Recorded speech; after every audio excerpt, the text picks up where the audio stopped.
al-hadirin wal hadirat wal musyahidina wal musyahidah, jemaah yang hadir di Masjid Ubay bin Ka'ab Pekanbaru ataupun yang menyaksikan melalui media dimanapun berada.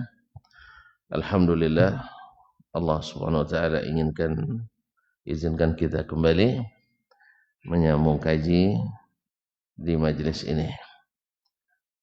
Mudah-mudahan Allah jadikan sebagai penambah catatan amal saleh kita, yang mudah-mudahan membahagiakan kita di saat dibuka pada hari yang tidak bermanfaat harta dan anak, kecuali yang datang kepada Allah dengan hati yang selamat. Oleh itu mari kita bersyukur kepadanya atas segala nikmat, rahmat dan karunia yang diberikannya. Salawat dan salam kepada baginda Rasulullah sallallahu alaihi wasallam. Mudah-mudahan Allah perlihatkan kepada kita bagaimana indahnya ajaran dan sunnahnya, dan dikuatkan kita untuk mengikuti dan meneladaninya. Khususnya dalam bab yang pagi ini kita mengaji, yaitu tentang akidah as-salaf wa ashabil hadis. Aqidah as-salaf wa ashabi al-hadis. Ma'asyarul kiram ni rahmati Allah SWT, masih dalam bab i'tiqaduhum binuzuli Rabbi subhanahu wa maji'ihi. Bagaimana keyakinan ahli hadis as-salafus salih, ya dalam hal ini adalah generasi pertama umat ini, yaitu sahabat Rasulullah SAW dan yang mengikuti mereka. Sudah sampai pada perkataan Imam Ibn Mubarak rahimahullah ta'ala di alinea 43. Wa fi riwayatin ukhra li hadhil hikayah, dalam riwayat lain tentang cerita ini atau kisah pertanyaan yang diajukan kepada Abdullah Ibn Mubarak rahimahullah ta'ala, ketika ditanyakan kepadanya, ya Abu Abdurrahman, kaifa yanzil, wahai Abu Abdurrahman, bagaimana nuzulnya, turunnya Allah subhanahu wa ta'ala. Qala alaysa yakhlu zalikal makanu minhu, bukankah kalau dia turun tempatnya itu kosong yang di atas? Maka Abdullah Mubarak, jadi pertanyaan ini sudah lama, syubhat seperti ini. Sudah lama bahwa kalau Allah turun berarti arsy kosong, kan itu ya. Kan itu kaedahnya kaedah makhluk. Semuanya adalah kaedah yang berlaku pada makhluk. Wa qala Abdullah yanzilu kaifa yasha. Dia turun sesuai dengan bagaimana yang dia kehendaki. Kita enggak tahu. Ya, yang jelas nazalah, yang jelas dia turun. Wa fi riwayatin ukhra li hadhihi hikayah anna Abdullah ibn al-Mubarak rahimahullah qala lirajul. Dalam riwayat lain tentang kisah ini, bahwa Abdullah ibn al-Mubarak qala lirajul, berkata pada laki-laki yang mengatakan itu, idza ja'aka al-haditsu an Rasulillah sallallahu alaihi wasallam fa asghi lahu. Apabila datang kepadamu hadis Rasulullah sallallahu alaihi wasallam, dengarkan. Ya, dengarkan. Bukankah Rasulmu berkata-kata dengan bahasa Arab yang biasa digunakan? Nabimu tak pernah mengenal ilmu-ilmu filsafat Yunani, Aristoteles, udah Socrates, tuh Plato, tidak ada dia kenal itu. Tidak pakai bahasa itu Nabi alaihissalam. Kan yang mengatakan kalau dia turun kosong itu kan kaedah Aristoteles kan, bukan dari Nabi alaihissalam. Tidak ada dikenali, orang Arab tidak dikenali dengan hal itu. Makanya di awal-awal Islam tidak ada yang bertanya seperti itu. Kapan adanya? Setelah dia masuk Islamnya orang-orang di luar Arab, kemudian thaqafah, wawasan yang dulu pernah mereka pelajari dari ilmu-ilmu yang mereka dapatkan dari Romawi, itu yang terlekat dalam pikiran mereka. Sehingga dimasukkanlah kaidah itu. Makanya sebagian ulama dengan maksud baik mencoba untuk menjawab dengan cara berpikir Yunani itu. Lahirlah ilmu yang disebut dengan ilmu kalam. Ya, ilmu kalam, ilmu kalam. Ya. Ma'asyarul kiram dirahmati Allah.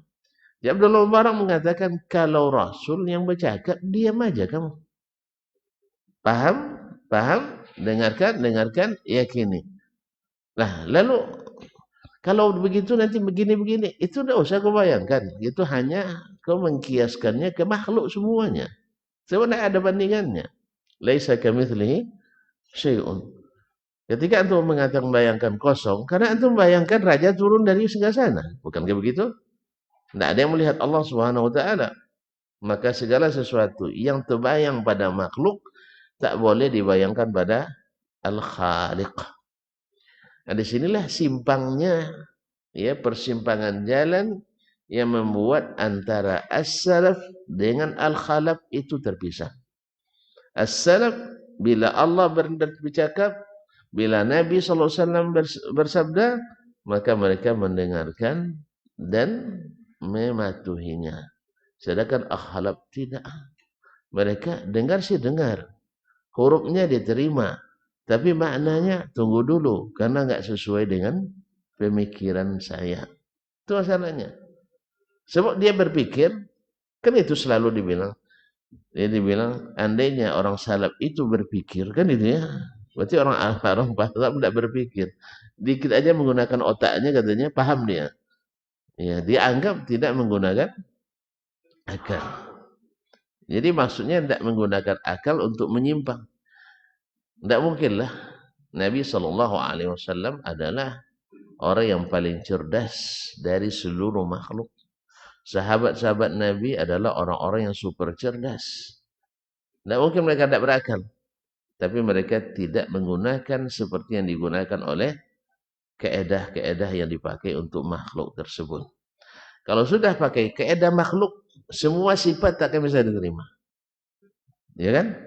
Bahkan nanti wujud pun tidak bisa diterima. Akhirnya Allah tidak ada jadinya. Karena wujud Allah juga wujud, makhluk juga wujud. Sebagaimana dikatakan halillahu mawjud, dikatakan juga hal Muhammadun mawjud. Allah ada, Muhammad juga ada. Akhirnya kalau supaya nanti lari daripada tasbih, dibuang pula sifat wujud. Artinya akhirnya Allah tidak ada. Ma'asyarul kiram dirahmati Allah SWT. Ini berbahayanya mengkiaskan makhluk kepada mengiaskan al-khaliq, yaitu Allah, kepada makhluknya. Jadi bahasa tadi, kalau Allah turun pasti kosong arasy, itu semuanya membayangkan, kan itu kan? Karena membayangkan. Bahkan kalau Allah kan tidak bisa dibayang-bayangkan, karena tidak ada bayang-bayangnya. Jelas tuh? Jadi semuanya pasti karena membayangkan itu. Ma'asyarul kiram dirahmati Allah. Oleh sebab itu kata Abdullah Mubarak, bila datang kepadamu hadis Rasulullah sallallahu alaihi wasallam, dengarkan. Fa'asghilahu. Dengarkan dan, maksudnya dengarkan dan patuhi. Berkata Imam Abu Utsman As-Sabuni rahimahullah, wa sami'tul hakima Abu Abdullah.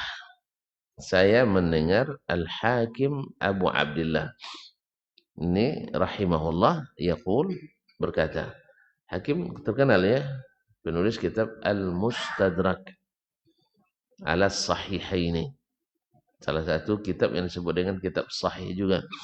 Cuman beliau dalam kitabnya ini tasahulan katsiran.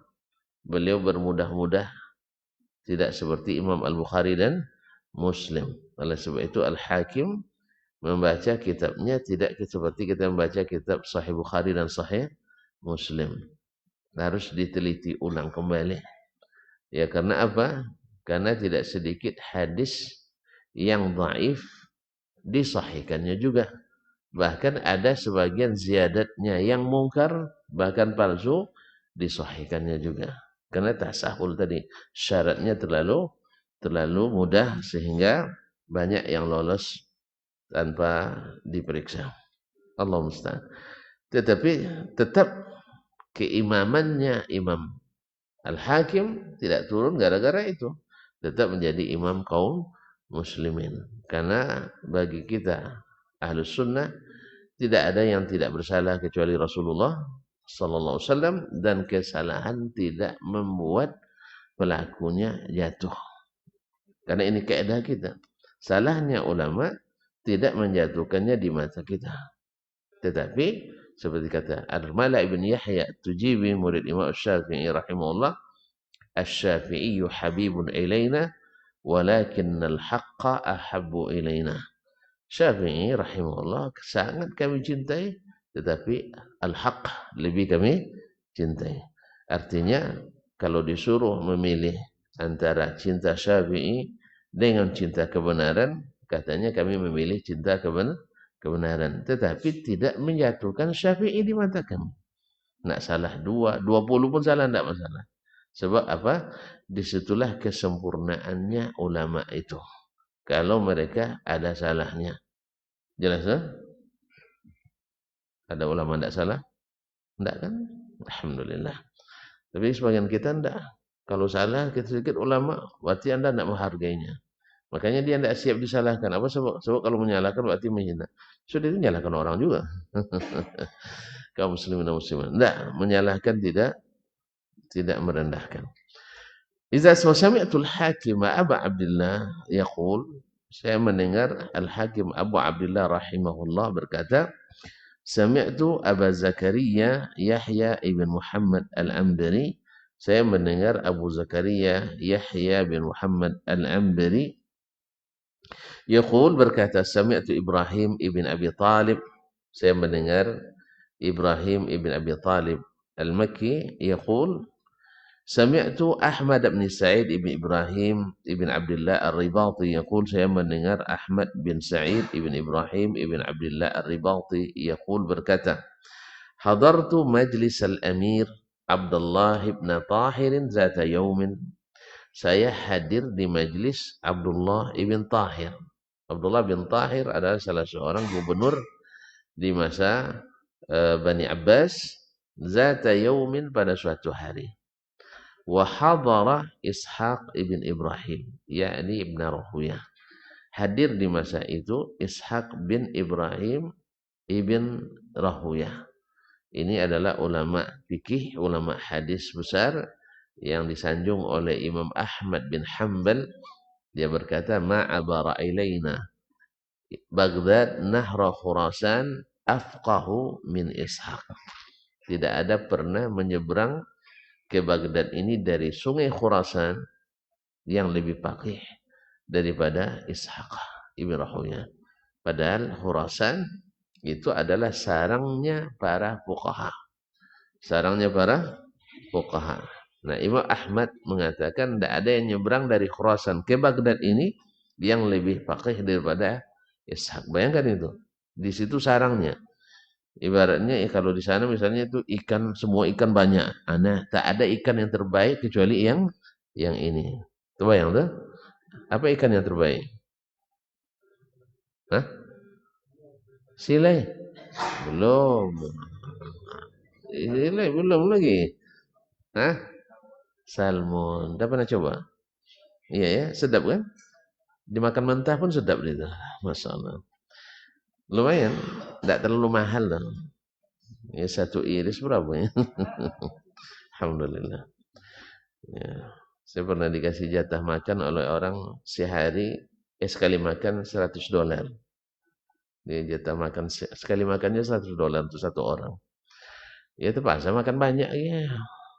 Ya lama sih makan, dicoba. Dipilih nak restoran Arab, nak restoran Turki, restoran India, restoran Jepang, Korea, semuanya. Bebas Ustaz. Pokoknya sekali makan, vouchernya $100. Masya Allah. Lalu saya bisikin sama panitianya, bisa nggak duitnya saya ambil? Biar saya makan di luar aja gitu maksudnya. Kan soal pernah saya coba makan di luar saya. Iya, sama apa fried chicken dengan rotinya, sudah ada kentangnya, sudah ada Coca-Cola, Pepsi Colanya kan. Ada kenyang, ada bunci kita. Hanya bayar $5. Iya. Cuman karena di hotel bintang 5, Allah musta'an. Saya mulai berhitung-hitung tuh saya. Ya, kalau andainya orang ini mau duitnya dikasih, kan 100-300 sehari. Kali 5 hari kan $1.500. Iya kan? Padahal kalau saya makan 5 hari di luar mungkin dapat $100 dapat, cukup itu. Belum lagi sewanya, sewa kamarnya sendiri pula. Kabar-kabarnya semalam tuh hanya lebih kurang $500. Nah, kali 5 hari. Oh, pindah pula ke kelas melati kan? Iya. Kelas melati kan tidak sampai $100 sehari. Nah, lebih $400 kali 5. $2.000. Tambah uang makan tadi 1.500. Berapa Ustaz? Oh iya, masalah kaya saya pulangnya seharusnya. Tapi tidak boleh itulah, harus nikmati aja, terpaksa saya nikmati. Ya, di situlah saya makan salmon tuh. Kalau tidak bakal paling bocek gitu. Ya, jadi sering saya makan di situ. Nah, semua rasa itu saya coba. Nah, kecuali nak masuk waktu itu restoran Libanon waktu itu. Tapi pas masuk aromanya agak mencurigakan gitu. Iya, tidak jadi masuk saya. Aroma yang bikin pusing itu, bukan pesing tapi bikin pusing. Hah? Entah apa saya tidak tahu. Yang jelas mencurigakan tidak jadi masuk. Tidak jadi masuk. Alhamdulillah.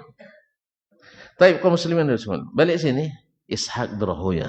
Jadi di sarangnya fuqaha dia yang paling faqih. Kata Imam Ahmad yang datang ke Baghdad. Sehingga dalam mazhab Syafi'iyah ada istilah tariqatul Khurasaniyin dan ada tariqatul Misriyin. Jadi tariqatnya Khurasaniyin itu para pendahulu mazhabnya Imam Syafi'i itu ketika di Khurasan. Ma'asyal kiram dirahmati Allah. Nah, ini Ishaq bin Rahuya ini adalah orang yang paling faqih lahir di Khurasan yang pernah menyeberang ke Baghdad. Nah, fasu'ila an hadis nuzul. Ya, biar tahulah orang nanti, karena sebagian mengatakan ya bahwa mereka itu yang mengaku Allah turun, Allah di atas, itu orang yang klene-klene gitu ya. Ya, tahu klene? Apa bahasanya sih? Kroco-kroco, jadi bukan orang hebat, bukan biasa, enggak. Pokoknya enggak jalan otaknya lah, itu lebih kurang. Ya, biar saya tunjukkan, biar tahu kita bahwa mereka bukan orang biasa. Ya, gimana kita biasa? Sahabat aja begitu. Nah, jadi ini Ishaq bin Rahuya ketika ditanya an hadisin nuzul, ditanya tentang hadis nuzul. Nuzul apa? Nuzul Quran. Hah? Nuzulnya Allah, turunnya Allah. Yang sudah disebutkan kemarin hadis Allah turun ke langit pertama di sepertiga malam terakhir. Nah, orang kan tidak percaya dengan itu. Sebab apa? Dia ngukur dengan makhluk. Apa sebabnya? Malamnya Tokyo dengan malamnya Manila beda. Malamnya Manila dengan Jakarta beda. Lalu sepertiga malam yang mana? Jadi Allah diukurnya dengan Pak Presiden. Ya, diukurnya Allah dengan raja, dengan sultan, dengan kaisar. Akhirnya ini hasilnya. Tidak mungkin. Padahal Allah turun bisa menggabungkan seluruh pertiga malam dunia itu dalam ilmu Allah satu. Kan mungkin? Mungkin. Nah, ini yang tidak sampai kaji itu ke situ. Ya, Allah musta'an. Karena apa? Karena terpaku dengan filsafat kuno. Awak dan lawak sudah pakai filsafat modern. Awak dah pakai filsafat modern kita. Mereka masih filsafat kuno Yunani dulu. Ya. Jadi kaum muslimin dan muslimat dirahmati Allah, mungkin saja. Buktinya antum pernah mimpi kan? Mimpi apa? Pernah mimpi kan? Taib. Pernah dah menikah belum? Sudah, alhamdulillah. Nah, sudah menikah. Pernah enggak istri antum mimpi dan antum juga mimpi di waktu yang sama?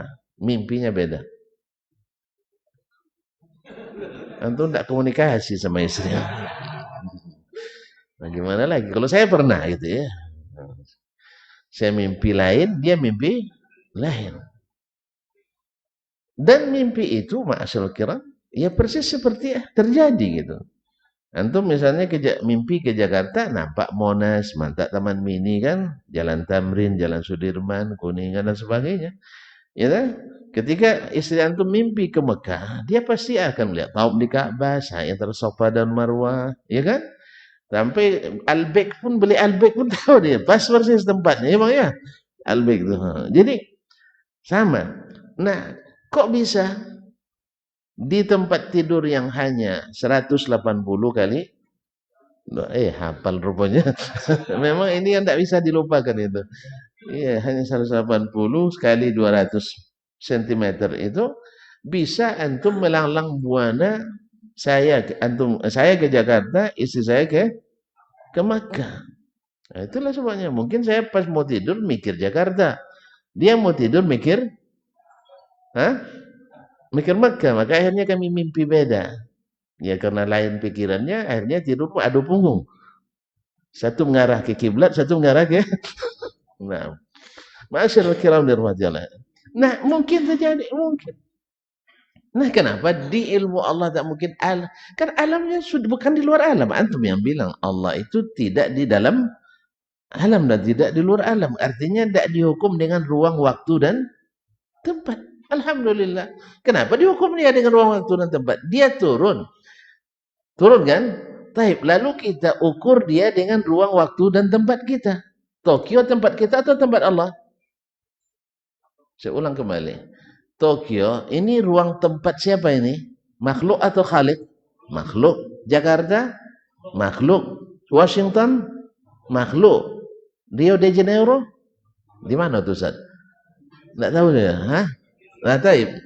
Anak udah sebut-sebut aja biar agak kelihatan maju dikit kan. Nah. Kaum muslimin dan muslimat. Semua itu ruang dan waktu manusia, makhluk. Di sini kelemahan antum. Antum mengukur Allah dengan ruang makhluk, ruang waktu dan tempat makhluk. Padahal Allah katanya laisa lahu makan. Allah tidak memiliki tempat. Dan kita sama dalam hal ini. Ya, kita katakan Allah memang tidak bertempat, tidak diukur dengan ruang waktu dan tempat. Tetapi dia bilang turun, bagaimananya? Kita nggak tahu.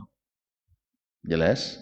Nah, ketika kita ukur oleh saudara-saudara kita ini dengan Tokyo, dengan Jakarta, dengan Washington, dengan Manila, dengan apa tadi terakhir? Rio de Janeiro.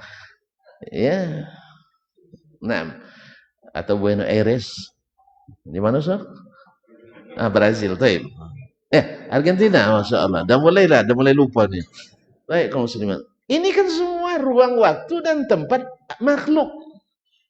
Lalu Allah ukur Allah dengan itu, maka antum dustakan.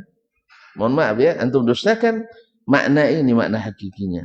Pindah ke makna yang majazi, yaitu yang turun rahmatnya.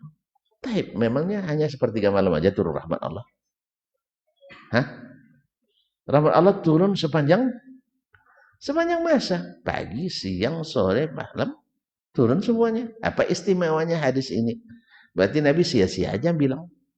Dan tidak mungkin Allah dan Rasulnya menyampaikan sesuatu agama ini sia-sia. Ma'asyarul kiram. Nah, lihat Ishaq bin Rahuya rahimahullah, faqih afqahu ahli Khurasan. Dia bilang, "Wa asahihun wa qala na'am." Hadis ini sahih. Ya, hadis ini sahih. Wa qala lahu ba'du quwadi Abdullah. Ya, sebagian dari panglima, yaitu jenderal-jenderal yang hadir pada waktu itu, yaitu kan gubernur tadi. Kalau gubernur dulu kan wilayahnya lebih besar Indonesia nih kadang. Nah, itu satu gubernur itu. Misalnya Mesir itu diperintah oleh seorang gubernur. Syam itu sekarang 4 negara. Syria, Palestina, Lebanon, Jordan. Itu dulu gubernur yang perintah. Satu gubernurnya. Kalau kita gubernur kan kecil sekarang kan, tapi orangnya ramai. Nah, dulu luas orangnya sedikit. Mana yang bagus? Luas orangnya sedikit atau kecil orangnya ramai? Luas orangnya sedikit sehingga banyak duitnya. Ya, sekarang orang ramai duit sedikit jadinya. Allah musta'an. Makanya orang nak buat program KB itu karena itu. Ya. Iya, supaya nanti awak nak jadi gubernur tapi jangan banyak ngurus yang banyak. Nah, ya. Allah musta'an. Baiklah kaum muslimin dan muslimat dirahmati Allah. Jadi sebagian panglima yang hadir kuat jamu qaid itu para pemimpin-pemimpin yang hadir di tempat itu, yaitu para panglimanya Abdullah bin Tahir gubernur tadi. Qala ya Aba Yaqub, wahai Abu Yaqub, ini kunyah Imam Ishaq bin Rahuya. Ya Aba Yaqub, atazumu anna Allah yanzilu kulla lailah?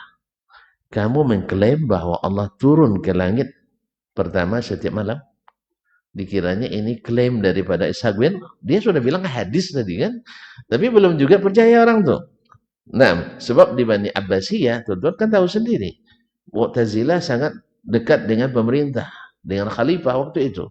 Sampai-sampai Imam Ahmad dipaksa oleh khalifah, 4 khalifah untuk mengakui akidahnya Mu'tazilah. Dan catat bahwasanya Mu'tazilah menuduh Imam Ahmad ahli bid'ah. Terus Imam Ahmad menghukum mereka ahli bid'ah. Sebagian orang kan kalau ini menuduh yang itu ahli bid'ah, ini menuduh ahli bid'ah, siapa yang bid'ah katanya? Antum jangan bingung. Balik kepada balik kepada dalil. Balik kepada dalil. Mereka semuanya punya dalil, betul. Maka ukur kesahihan dalilnya. Dalilnya semua sahih. Ukur mana yang tepat istidlalnya. Makanya kaum muslimin dan muslimat, betul kata Ibnu Qayyim rahimahullah, orang yang mengambil ilmu dari sumber aslinya, dia tidak bingung. Sabat. Kokoh. Tapi yang ngambil ilmu min jarayanihi, dari aliran-alirannya, dia akan bingung. Akhazathu amwajul fitani wasyubuhat. Dia akan tenggelam oleh fitnah syubhat, gelombang fitnah dan syubhat. Ya, misalnya sekarang dalam suatu masalah hukum fikih misalnya, yang mengatakan kunut bid'ah, yang mengatakan tidak kunut bid'ah. Baik, berarti semua membid'ahkan. Ya, antum melihat pendapat ini mengatakan ini bid'ah, sebaliknya ini menuduh ini bid'ah, lihat dalilnya. Oh, semua pakai dalil, periksa dalil masing-masing. Ya, oh saya tidak pandai, tanya ke ulama. Jelas? Oh tidak tahu juga caranya. Kalau tidak mau tanya, antum makanya bingung nanti. Iya kan itu, makanya bertanya. Kalau tidak bingung antum. Sebab sumber aslinya kan ada. Rasulullah SAW telusuri itu. Kalau tidak pandai, tanya ke yang pandai. Orang yang mengambil dari aliran-aliran bingung dia. Berarti siapa yang kita putuskan bid'ah? Gitu ya. Tidak bisa dia memutuskan. Tapi yang kembali kepada hadzal ilma min ainil ilmi, dari Al-Quran dan Sunnah, dia tidak perlu bingung. Tidak perlu bingung. Ma'asyiral kiram dirahmati Allah. Nah, jadi Imam Ahmad dituduh bid'ah oleh ahli bid'ah. Ahli bid'ah nuduh Imam Ahmad ahli bid'ah. Imam Ahmad disesatkan oleh orang yang sesat. Maka saya katakan selalu, orang yang sesat tak sadar dia sesat. Bukan orang, kita. Kita ketika tersesat, sadar kita sesat? Tidak. Siapa yang ingatkan? Yang tahu. Makanya jangan marah dulu kalau diingatkan. Saya udah ngaji 20 tahun, kamu tidak tahu katanya. Ya, jangan kita ngaji 20 tahun, Imam Ahmad ngaji 40 tahun aja, ada juga. Dituduh sesat sama orang tadi. Disesatkan oleh orang Mu'tazilah. Nah, kalau kita tuh bingung nanti itu. Ini siapa yang sesat? Mu'tazilah yang sesat atau Imam Ahmad ini? Akhirnya dua-duanya lah sesat karena saling antum lihat Mu'tazilah dasar pikirannya kemana, akarnya? Oh, ternyata hubungannya ke Asy'aris. Iya kan? Kan selalu perkataannya qala fulan, berkata si anu. Lalu kita komparasikan, bandingkan perkataan si anu itu ternyata dari buku Yunani. Mirip kaedahnya. Sedangkan Imam Ahmad selalu mengatakan haddatsana fulan an fulan, haddatsana fulan, sampai Rasulullah sallallahu alaihi wasallam. Oh ternyata Imam Ahmad akarnya ke Rasulullah SAW. Tuh masih bingung juga tuh. Imam Ahmad yang sesat atau Mu'tazilah yang sesat? Lah jelas Mu'tazilah. Oh tapi kan dua-duanya mengatakan ini ahli bid'ah, itu juga menuduh ya. Sebaliknya ahli bid'ah, bingung kita yang mana. Berarti dua-duanya ahli. Nggak bisa gitu. Disinilah pentingnya berilmu itu. Dan ngambil ilmu dari sumber yang asli. Makanya orang tuh nanya dia, sahih enggak hadisnya? Ya sahih. Nah, sekarang makna lagi. Apa kata mereka? Anta tasumu anna Allah yanzilu kulla lailah. Kamu mengklaim bahwa Allah turun setiap malam? Qala na'am. Betul. Coba bahasanya tazumu. Kalau az-za'mu itu pada umumnya kan sesuatu yang diragukan. Jadi mereka menggunakan kalimat meragukan. Tapi Imam Ishaq enggak. Dia anggukkan. Benar saya mengatakan itu. Lalu qala kaifa yanzil. Yang bertanya dari jenderal tadi, dia bilang, lalu bagaimana turunnya? Kan itu yang selalu terbayang. Yang bikin kita tidak terima itu selalu membayangkan bagaimananya. Kan pernah anak ceritakan di sini kepada tuan-tuan dan perempuan di sini, ada mahasiswa saya bertanya, Ustadz, yang mencabut nyawa itu kan malaikat maut. Iya. Iya. Kan betul ya? Semua sepakat nih, yang mencabut nyawa, malaikat maut. Nah Ustadz, di jam 8 tadi, jam 8.00 ada orang mati di Siak karena dia orang Siak aslinya. Dia dari Bungaraya. Tahu Bungaraya Siak? Jadi bilang di Siak jam 8.00 ada yang mati. Di jam yang sama, menit yang sama, detik yang sama ada pula yang mati di Pekanbaru. Lalu bagaimana Ustaz? Lalu saya jawab, saya tidak tahu. Saya belum pernah bertemu malaikat maut. Ini jawaban yang logis kan? Saya nggak tahu karena nggak pernah bertemu malaikat maut. Sebab kalau ketemu, kita nggak balik lagi di sini. Jadi saya saat sini terus terang belum siap. Saya kata bilang, ya, saya belum siap. Kamu mau ketemu? Enggak Ustaz katanya. Ya kalau nak ketemu kamu biar nak tahu bagaimananya, ketemu dulu. Biar tahu. Jelas ya? Maka saya tidak tahu saya bilang. Ya, Ustaz ya? Cuman kalau boleh saya menggunakan mengira-ngira, kan ilmu kira-kira jadinya ya bagaimana kinerjanya, cara kerjanya, SOP-nya, lalu saya buat apa analogi, karena ini kan makhluk, masih makhluk kan. Kalau kamu pikirkan seperti saya tukang cabut nyawa, tentu saya kalau dari Siak ke Pekanbaru nunggu travel dulu. Kan itu perjalanan Siak ke sini berapa jam? Apalagi kalau lewat Lubuk Dalam. Lubuknya dalam-dalam. Ya waktu itu, sekarang tidak tahu lama tidak lewat. Ya dulu Lubuk Dalam tuh memang persis lubuknya dalam-dalam di situ. Lama jalannya. Kalau itu yang kau bayangkan, maka engkau akan menolak itu. Kalau tetap kau pegang itu, kamu akan menolak. Sebab tidak masuk akal kamu. Apa sebab? Kamu mengukur pekerjaan orang dengan kemampuan dirimu. Ya kan? Kan itu semuanya. Mengukur Allah dengan kita. Kan itu yang terbayang tuh. Nah, mengukur Allah dengan ukuran kita. Padahal ukurannya beda. Malaikat aja tidak bisa diukur dengan ukuran kita.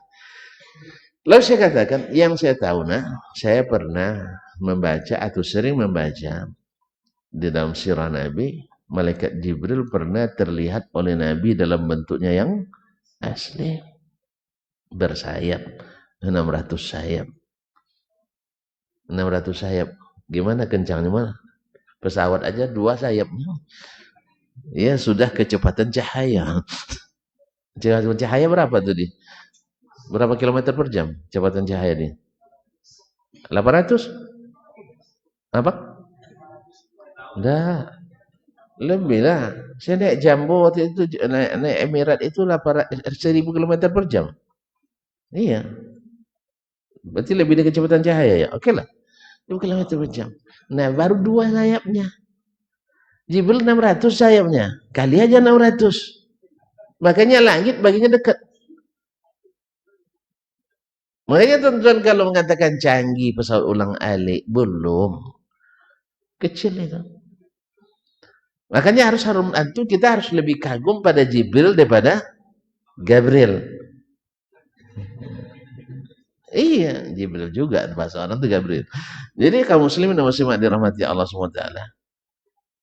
Sampai Nabi Nuh alaihissalam dia buat sendiri dengan teknologi yang menurut kita teknologi kuno, tapi bisa melawan topan dan selamat. Ya tak? Canggih kan? Antum kagum dengan kapal Titanic. Apa? Titanic. Oh, salah. Segala Titanic tadi. Nah, kapal Titanic. Akhirnya tidak kuat melawan batu karang atau es. Jadi antum harus kagum pada Nabi Nuh, jangan pada Noah. Jelas? Ini tidak kagum pada Noah, tapi tidak kagum pada Nabi Nuh alaihissalam. Canggih mereka karena di bawah di bawah pengawasan Allah Taala. Oleh sebab itu kaum muslimin orang beriman itu ya tidak pernah kagum kecuali yang memang patut dikagumi. Sehingga kagumnya umat Islam itu dan orang beriman itu mendatangkan pahala, bukan datangkan dosa. Baik, kita dia. Jadi ketika dibayangkan bagaimana turunnya, yang cerita tadi, saya katakan, malaikat dia dalam bentuk asli dari ufuk timur sampai ke ufuk barat. Coba tengok tuan-tuan, ufuk timur sampai ke ufuk barat. Kira-kira Siak jauh nggak? Hah? Kalau malaikatnya sebesar itu, Siak Pekanbaru jauh? Nggak perlu berjalan, gini aja saya sampai. Nah, tidak paham kan? Saya bilang, oh, ya Ustaz katanya. Jadi masih ragu dengan pekerjaan malaikat maut. Nah, kalau masih ragu, memang harus penelitiannya langsung bertemu. Ya wawancara langsung. Mau saya bilang. Enggak. Lalu saya buat analogi lain lagi. Karena ini makhluk sama makhluk kan boleh aja beranalogi gitu kan. Ini meja Ustadz ini, kalau saya letak semut, berapa ekor muat? Tentu tidak terhitung berapa ramai kan. Nah, andainya Ustadz, anggap saya sekarang malaikat mautnya, nak mematikan semut ini 50 sekali matikan. Bisa nggak? Bisa sekali. Karena jarak saya ke semut dekat sekali. Tapi jarak semut ke saya jauh sekali. Perlu musafir. Jamak qasar dia itu. Iya, belum lagi berjalan dah sampai dah kena tindis nih ya. Nah, jadi oleh itu kaum muslimin dan muslimat, karena makhluk bisa kita analogikan. Walaupun sebenarnya analogi yang kurang tepat juga. Pasalnya apa? Mereka makhluk gaib, kita makhluk nyata. Mengkiaskan yang nyata ke yang gaib atau yang gaib ke yang nyata, kemungkinan margin errornya tinggi. Ya kan? Apalagi Allah kepada makhluk. Di sinilah sekali lagi simpang yang memisahkan pemahaman as-salaf dengan pemahaman al-khalaf. Mereka memaksakan kaidah makhluk digunakan untuk mengenali al-khaliq. Akhirnya sehingga sifat-sifat itu banyak yang dirubah-rubah. Ya. Sehingga nanti memaksakan pula bahwa sahabat ahli ta'wil atau sahabat ahli tafwid. Tafwid artinya tidak tahu arti. Berarti sahabat harus belajar bahasa Arab lagi ke pondok pesantren. Nih, belajar pondok pesantren di Bangkinang atau ke Jawa kan, biar tahu makna bahasa Arab yang bagus itu. Nah, iya, kita sekolahkanlah sahabat lagi ke pesantren. Ma'asyiral kiram dirahmati. Jadi sahabat tahu hurufnya, tak tahu maknanya. Ini tafwid namanya. Oh enggak, sahabat tahu maknanya, cuman bukan itu yang dimaksud, tapi makna majazinya. Makna majazinya. Apa dalilnya? Oh, ada satu ayat ditakwilkan oleh sahabat, sehingga semua ayat mesti takwilkannya. Tidak bisa begitu. Kita ingin setiap ayat itu ada takwil apa tidak? Artinya ketika masalah yad misalnya, takdirkan dengan kekuatan atau dengan kemurahan. Misalnya, mana satu huruf dari Nabi, dari sahabat yang menakwilkan ayat itu di situ. Karena tidak berlaku analogi-analogi. Semua analogi semuanya barang yang bisa dilihat, bisa didengar, bisa diukur. Kalau tidak, Allah tak bisa dianalogikan kepada makhluk. Jadi simpang kita jelas ya. Simpang kita jelas. Jadi kalau kelihatan nanti ajak kembali ke simpang itu. Jangan biar yang terlalu jauh apanya terkesasarnya. Jadi kalau kau kesasarnya nanti akhirnya tak satu pun sifat Allah diterima sampai wujud pun nanti akan dihapus. Apa sebab? Takut tasbih. Ya, takut menyerupai makhluk karena makhluk maujud, Allah maujud, nanti takut tasbih akhirnya Allah tidak ada. Akan bahaya nih. Kalau Allah tidak wujud berarti Allah tidak ada. Ma'asyarul kiram dirahmati Allah. Kaifa yanzil faqala lahu Ishaq? Bagaimana turunnya? Faqala lahu Ishaq. Imam Ishaq bin Rahuya mengatakan, "Athbithu fawq hatta asifa lakan nuzul." Pertama kamu yakin tidak dia di atas dulu, sehingga baru saya katakan bagaimana dia turun. Jelas? Karena kalau dia tidak yakini Allah di atas, gimana dia meyakini turun? Kan yang mengingkari turun ini kan rata-rata kan tidak yakin Allah di atas. Jelas? Yang tidak yakin Allah turun pasti tidak yakin Allah di atas. Kita lihat hari ini yang mengingkari Allah turun, semuanya pengingkar Allah di atas. Dalilnya sama. Kalau di atas serupa dengan makhluk, membutuhkan tempat. Dan ini sudah terlalu sering dibantah oleh para ulama kita bahwa tidak semua yang di atas membutuhkan yang di bawahnya. Dan Allah a'la wa a'zam. Walaupun di atas arsy tapi tidak membutuhkan arsy. Tapi dia bilang dia di atas. Lalu gimana dia mengawang-awang itu antum tidak perlu tahu. Kata tadi saya bilang malaikat ini kita tidak tahu. Kalau tidak berani dulu atau tidak berani naik ke atas arsy dulu, kan mati dulu ya. Nah, baru berpulang ke rahmatullah biar tahu nanti. Oh ternyata Allah di atas. Ini Al-Quran dan hadis-hadis sahih. Kata Ibnu Qayyim lebih dari 2000 dalil yang mengatakan Allah di atas. Kalah oleh keedah analogi tadi. Kalau di atas mesti memulai tempat. Allah musta'an. Faqala lahu ar-rajul athbattuhu fawq. Dijawab oleh tentara tadi, oleh jenderal tadi, ya saya yakini dia di atas. Entah karena dalam bahasa berdebat, kadang-kadang orang tidak meyakini tapi dia akui. Oke, saya yakin dia di atas. Lalu bagaimana turunnya? Kan itu kan? Awalnya dia tidak ngaku Allah di atas, tapi karena Ishaq bin Rahuya mensyaratkan tolong dulu yakini Allah di atas atau tidak. Dia bilang saya yakini dia di atas. Nah, sekarang tunjukkan bagaimana dia turun itu. Faqala lahu Ishaq. Qala Allah Azza wa Jalla. Ishaq bin Rahuya kan ulama tentu berdalil. Dia membaca ayat. Wa jaa rabbuka wal malaku saffan saffa. Hari kiamat itu nanti Rabbmu datang. Berarti ada sifat datang.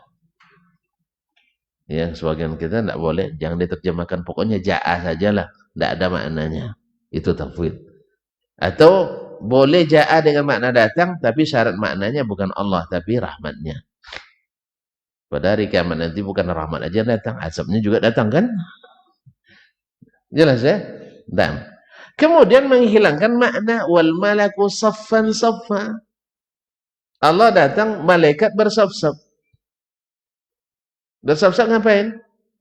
Ya menyambut. Tapi kalau dimaknakan rahmatnya datang, apa yang disambutnya? Jadi gara-gara takwil yang rusak itu, rusak makna ayat, tatanan ayat dalam bahasa. Faqala al-Amir Abdullah ibn Tahir berkata, gubernur tadi, Amir Abdullah bin Tahir, ya Aba Ya'qub, hadza yaumul qiyamah. Ini kan hari kiamat, paham dia? Wa ja'a rabbuka wal malaku safa. Ini kan hari kiamat. Qala Ishaq, a'azzallahu al-amir. Semoga Allah memuliakan al-amir, memuliakan Pak Gubernur. Wa man yaji'u yaumal qiyamah, man yamna'uhu al-yawm. Kalau dia bisa datang hari kiamat, siapa yang melarang dia datang hari ini? Ya. Kalau dia antum akui dia datang hari kiamat, kenapa dia tidak bisa datang hari ini? Maksudnya kenapa dia tidak bisa turun ke langit pertama? Orang dulu kan Masya Allah. Pendek-pendek kalimatnya kan. Awak berdebat sejam satu kata, ini lama sejam nih. Ya, sudah sejam. Hanya satu ini. Mereka sebentar cuma. Kalau dibacakan aja selesai tadi kan. Cuma kita, ma'asyallah kiram dirahmati Allah. Tuh kita selesaikan. Cukup gini aja dulu. Ingat mimpi tadi ya. Nanti komunikasi. Wa khabaru nuzulir rabbi kulla layla sama'id dunya khabarun muttafaqun ala sihhatihi. Hadis atau berita turunnya Ar-Rabb Allah tabaraka wa taala kulla layla, setiap malam, ila sama'id dunya, ke langit pertama, khabarun muttafaqun ala sihhatihi, adalah hadis yang disepakati sahihnya oleh para a'immatul hadis, khususnya Imam Al-Bukhari dan Muslim. Mukharrajun fis sahihaini, diriwayatkan dalam as-sahihaini. Tuan-tuan kalau udah belajar ilmu mustalah, para ulama mustalah mengatakan maratibul hadis sahih, tingkatan-tingkatan hadis sahih. Mereka menyebut 7 tingkatan. Yang paling tinggi adalah mattafaqa alaihi syaikhan, yang disepakati oleh 2 orang syekh, Al-Bukhari dan Muslim. Ini paling sahih. Yang kedua, ma sahha ala syartihima, yang sahih mengikut syarat sahih Imam Al-Bukhari dan Muslim. Jadi screening mereka, pemeriksaannya luar biasa. Ya, sahih menurut syarat mereka berdua. Di bawah itu lagi, ma sahha ala syartil Bukhari, sahih berdasarkan syarat Imam Al-Bukhari. Di bawahnya lagi, enggak, sebentar. Ada yang tertinggal tadi. Pertama, yang disepakati oleh Bukhari dan Muslim. Yang kedua, yang hanya diriwayatkan oleh Al-Bukhari. Yang kedua, yang hanya diriwayatkan oleh Muslim. 3. Di bawahnya itu lagi baru yang disepakati sahih dengan syarat keduanya. Artinya mereka tak sebutkan dalam kitabnya as-sahihain, tapi syarat sahihain itu ada pada hadis ini. Yang ketiga, yang keempat atau yang kelima di bawah itu, yaitu yang sahih menurut syarat Bukhari. Di bawah itu yang sahih menurut syarat Muslim. Yang terakhir adalah yang sahih menurut imam hadis yang lain. Nah, hadis nuzul ini di puncak sahih. Terus gimana caranya itu? Makanya bagi al-khalaf, kalau tidak bisa ditolak, ya ditakwilkan atau ditafwidkan. Artinya ditakwilkan, rubah maknanya dengan makna yang majazi. Ya. Yang mana majazi, makna majazi kan tidak makna yang tidak asli. Tapi subhanallah mereka lupa kadang-kadang. Dimasukkan juga makna-makna majazi ke mana yang asli. Kadang terlupa nih Ustaz. Makna majazi bukan makna asli. Kemudian dimasukkan pula makna-makna yang tak patut dan pantas dinisbatkan ke Allah. Ya seperti kan ketika kita sebut makna asli istawa, ya istiwa. Oh enggak, ada makna istawa itu maknanya adalah qawiya washtadda, kuat dan kokoh. Nah, berarti Allah sebelumnya tidak kuat dan tidak kokoh. Istawa artinya balagha sinnahu, sampai umurnya. Berarti Allah sebelumnya belum balik gitu ya. Ini makna-makna tidak patut disebutkan dalam memaknai ayat ini. Kenapa kita tidak sebutkan? Bukan kita nggak tahu itu. Dan sengaja ditinggalkan karena tidak patut dan tidak pantas Allah disifati dengan makna itu, tumbuh dan berkembang. Mau antum dibilang Allah tumbuh dan berkembang? Kan tidak kan? Makanya kadang-kadang subhanallah, orang ini begitulah, iza sa'a fi'lun mar'i sa'at zununuhu. Orang yang buruk perangainya, lakunya buruk pula dugaannya. Allah musta'an. Jadi kadang-kadang kalau orang yang tidak paham selalu duduk orang yang tidak paham. Kalau orang terlalu sering bilang orang antum tidak paham, sebenarnya dia yang kurang paham atau gagal paham kadang. Makanya kita jangan gunakan kata-kata itu dah. Ya bilang aja. Sampaikan paham tidak paham, nanti kita pahamkan. Ma'asyiral kiram. Nah, hadis ini mukharrajun fi sahihaini. Diriwayatkan dalam kitab As-Sahihaini min tariqi Malik ibn Anas. Dari jalan Imam Malik bin Anas. Jadi perpustakaan sanadnya ada pada Imam Malik bin Anas. Imam Malik bin Anas kenal kan? Malik bin Anas ibn Malik ibn Abi Amir al-Asbuhi al-Himyari thummal Madani, Imamu Daril Hijrah. Salah satu dari imam mazhab yang 4 yang sangat terkenal.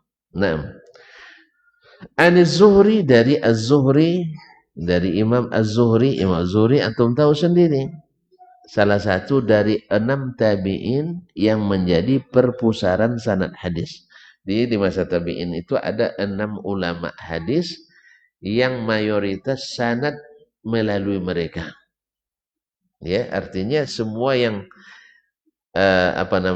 yang diriwayatkan atau hampir semua yang diriwayatkan orang ada pada mereka, dan tidak sebaliknya. Di Basrah ada 2. Mulai Madinah lah dulu Ustaz, dia masa langsung ke Basrah aja tuh. Madinah lah dulu enggak? Hah? Langsung ke Basrah? Antum masalah pro Irak nampaknya. Baik, Basrah. Basrah ada Qatadah ibn Anas As-Saddusi. Yang kedua Yahya ibn Abi Katsir Al-Yamami thumma Al-Basri. Terus setelah Basrah mana lagi?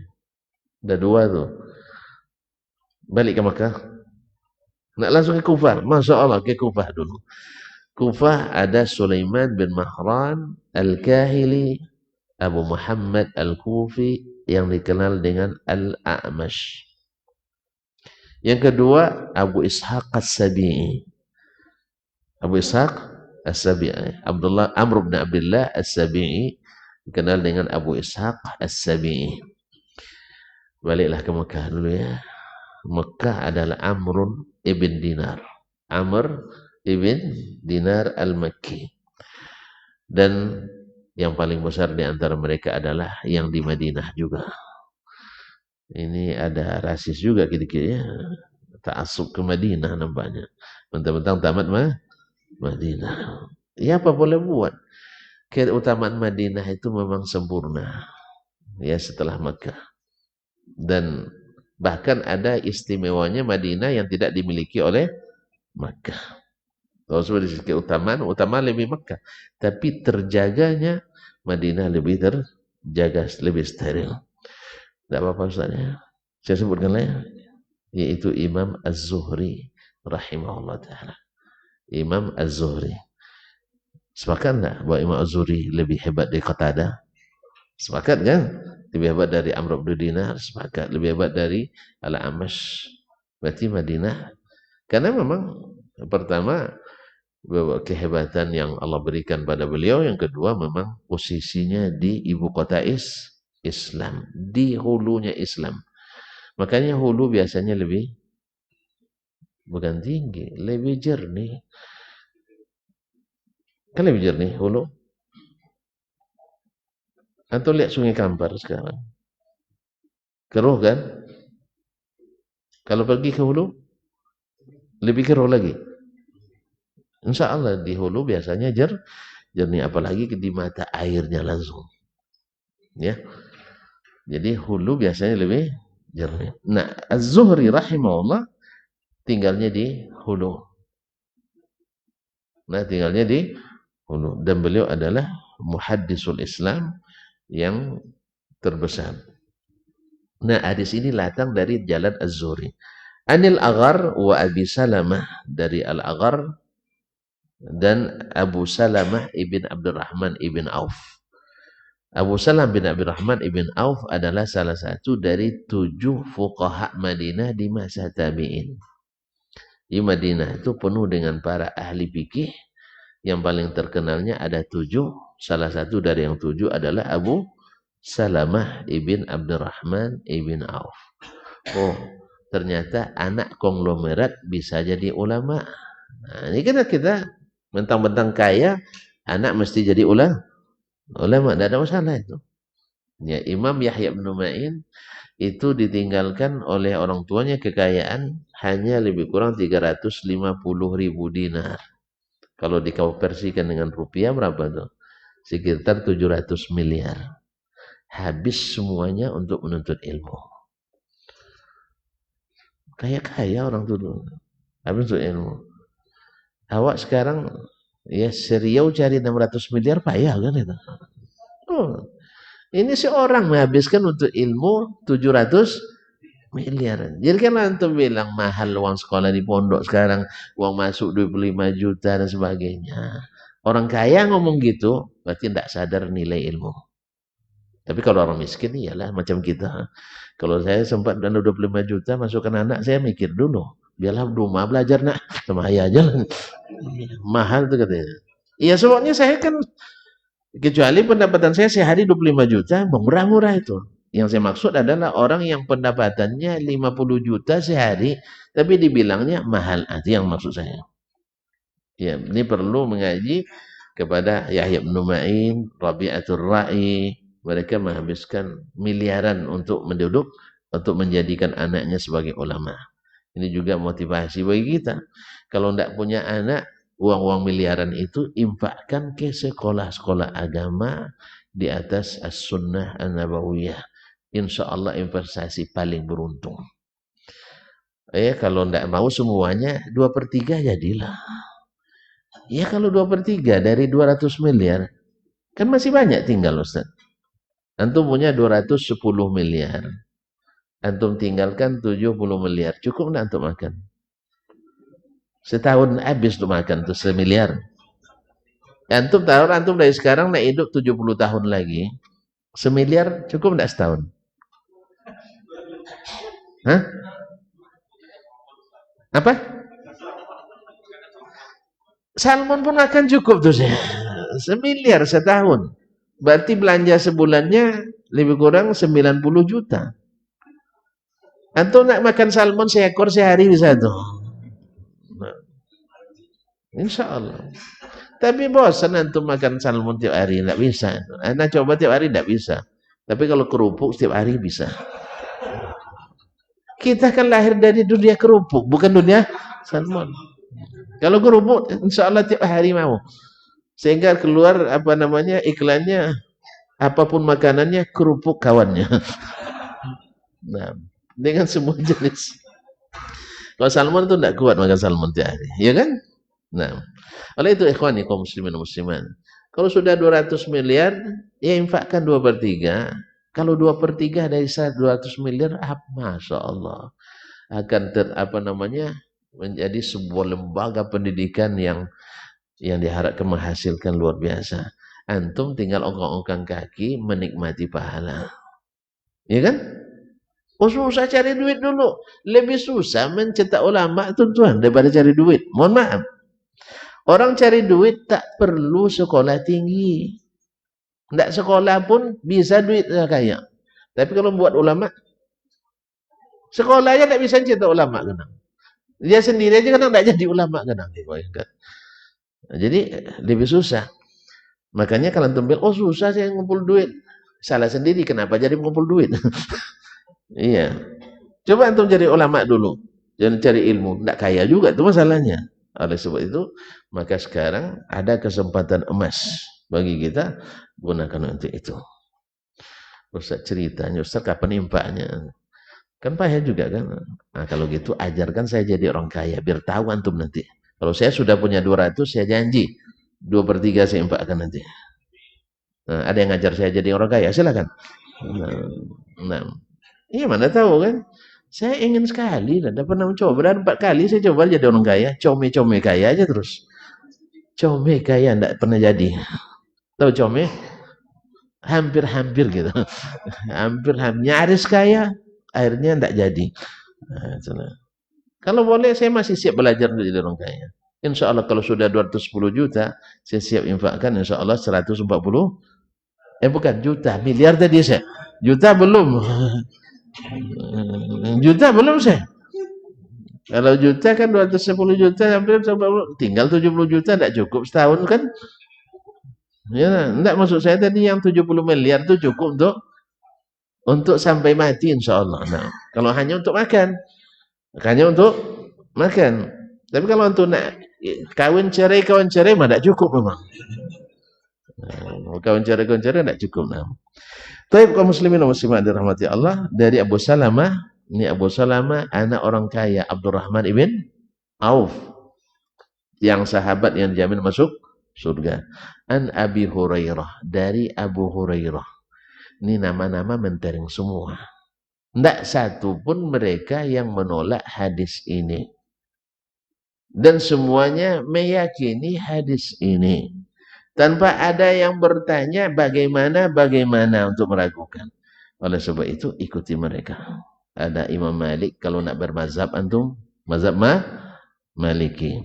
Atau Imam Az-Zuhri, nak jadi ulama hadis besar. Atau nak ikut Imam Abu Salamah bin Abdurrahman Az-Zuhri, salah satu fuqaha Madinah di masa tabi'in. Atau Imam Abu Hurairah, sahabat yang paling banyak berkenaan hadis dari Nabi sallallahu alaihi wasallam. Ini Imam As-Sabuni menyebutkan ini karena ada nilainya yang sangat besar. Insyaallah secara terperinci dalam pertemuan selanjutnya, karena Syekh akan menyebutkan jalan-jalan sanad yang sampai kepada beliau, supaya tahu pula tuan-tuan bahwa yang dikatakannya ini bersanad, karena hari ini tren-tren sanad pula, ya. Walaupun tidak semua sanad itu kokoh. Ada sanad yang juga musalsal bil kadzabin, yang berantai dengan orang-orang pendusta atau tukang cerita. Dan itu ada. Tapi ini tidak. Sanadnya terang seperti siang. Karena matahari sudah terang, kita cukuplah sampai di sini. Karena kita nak pulang. Terima kasih dan mohon maaf. Wallahu ta'ala alam. Wassallallahu ala nabiyyina Muhammadin wasallam. Wa subhanakallah bihamdik. Ashhadu an la ilaha illa ant. Astaghfiruka wa atubu ilaik. Wassalamualaikum warahmatullahi wabarakatuh.